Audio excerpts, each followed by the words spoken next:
Hi everyone, my name is Kurtis Poettcker. I'm the CTO of AbaData. Today we're going to talk about AbaData Maps, walk through it very high level just to give you an idea of what the application is and what it's used for in industry. Before we start, I just wanted to quickly give a little bit of history on why AbaData was created, who it was created for, and how it has come to be the platform and the application that it is today. Go back to about 2000, 2002. There was a pipeline locating company by the name of Abacus Data Graphics. They had several crews located all around Western Canada, tasked with the responsibility of locating buried facilities. Part of that task required equipping our crews with as much information as we could gather on buried infrastructure before we would send them out to site. We had some software that sort of worked, but really didn't meet the demands that we were experiencing with the amount of volume that we were handling on a day-to-day basis. So we decided to develop our own application, and that's what eventually became to be known as AbaData and is the basis and the foundation of the application as it sits today. So right out of the gate, the initial use and purpose for the application was to give information about buried pipelines to people whose responsibility it was to locate them. We put it out to industry and commercialized it a little while later. After that, it grew from not just a line locating tool to much more of an industry tool as we added more and more data sets into the application. And today it's used across the whole spectrum of the energy infrastructure. We have producers, we have service companies, we have surveyors, we have line locators, we have environmental companies, we have forestry companies, we have real estate companies, and the list goes on and on. But really at the core, what all of these different companies and types of companies are using the application for is to get information about what's happening in what we call sort of the top 6 feet of Earth.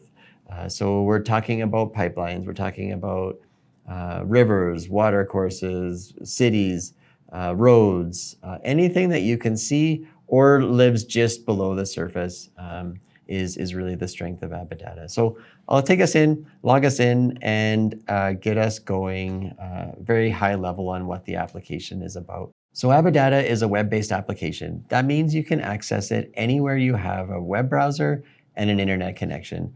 Could be a Windows device, could be an Apple device, could be a mobile device. It's really indifferent. You're given a username and password that you enter into the system and you go from there. I've logged in here as just a demo user and you'll see it zooms me in and takes me to a map of Western Canada. You can see the provinces, some major cities, and some roads. From here, several things you can do, but most people will enter a piece of land that they're interested in investigating. So if we wanted to enter section, township, range, and meridian, and just hit go, it will zoom the map into, in this case, section 10, 39.3 west of 5. And you'll see by default, we are looking at a map. We have our grid showing here, so I know from here to here is about a mile. And I am looking at some lines and some symbols on the map. The lines are pipelines. They're color-coded by substance. The wellheads are the symbols, and they're symbolized based on the status of the well. Any of these features can be investigated further for more information about them. So if I was interested in this particular pipeline, I can bring my mouse over it, hover over, I can see whose pipeline this is, what the registration license line number is, and the substance. And then it says below, double-click for more information. So if I double-click on that pipeline, I get access to all of the information that we know about this particular pipeline. So in this case, we're looking at to and froms, material, size, substance, all of that information is available. There's tabs across the top of this page that'll give you the opportunity to dig in a little deeper. So if we wanted to see information about the licensee, for example, or if we wanted to see all of the pipelines on this particular license, we can drill in and investigate those. There's also an elevation profile. So if I was interested in how that pipeline runs in the Z direction, I can access that. You can upload attachments or make comments on any of these features, and they'll become available as you add them. Wells are the same. You can hover over a wellhead. It will give you some brief information about that well, in this case, the operator and the LSD section. Double click on that well and you get access to, again, all of that information that we have relative to that well. In this case, we're looking at some sort of brief surface level information. I can click through to access a well site survey. So the original lease and access road that were developed for that well. You can click again into that More Info tab and you find a significantly larger data set that's available for perusing. So if I wanted to look at production data, for instance, I could see the production history of this well. Or if we happen to have a suspended well, I can look at Directive 13 information relative to that particular wellhead. So all of these additional information tabs are available for the wellheads.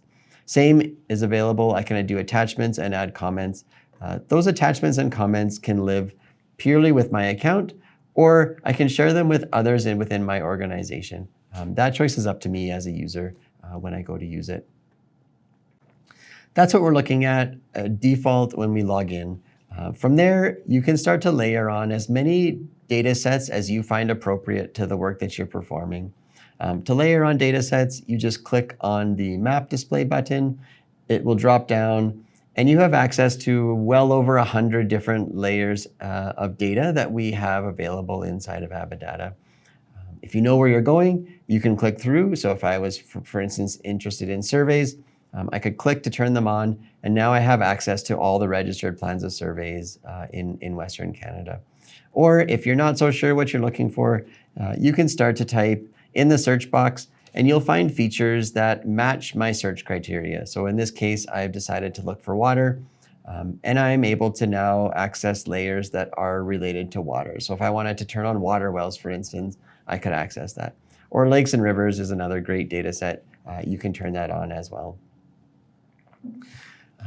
Once you have your layers set the way you want, you can start investigating other pieces of information. So if I wanted to maybe create a report of all of these pipelines that are showing on the map, I can drag a window across. It is going to select those pipelines.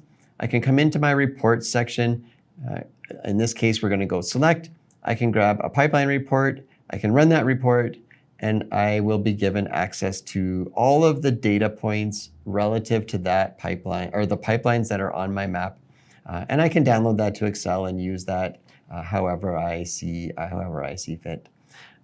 You also have the ability to do typical mapping operations. So if I wanted to pan around, I can choose the pan tool and I can pan around. If I wanted to zoom in and investigate a particular area, I can do that as well. We can do things like find the nearest hospitals or the nearest, in this case, waste disposal sites from where I'm currently looking at. It gives you that option as well.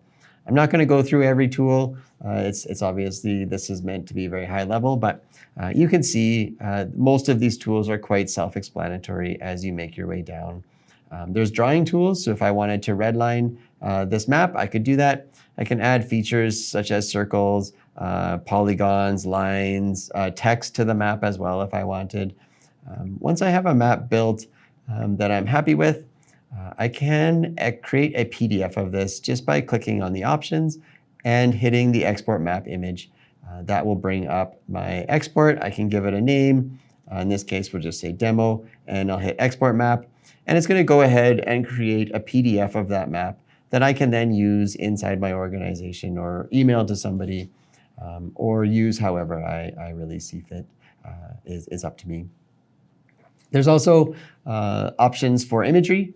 So if you wanted to have a look at what this area looks like from sort of that bird's eye perspective, you can turn that on.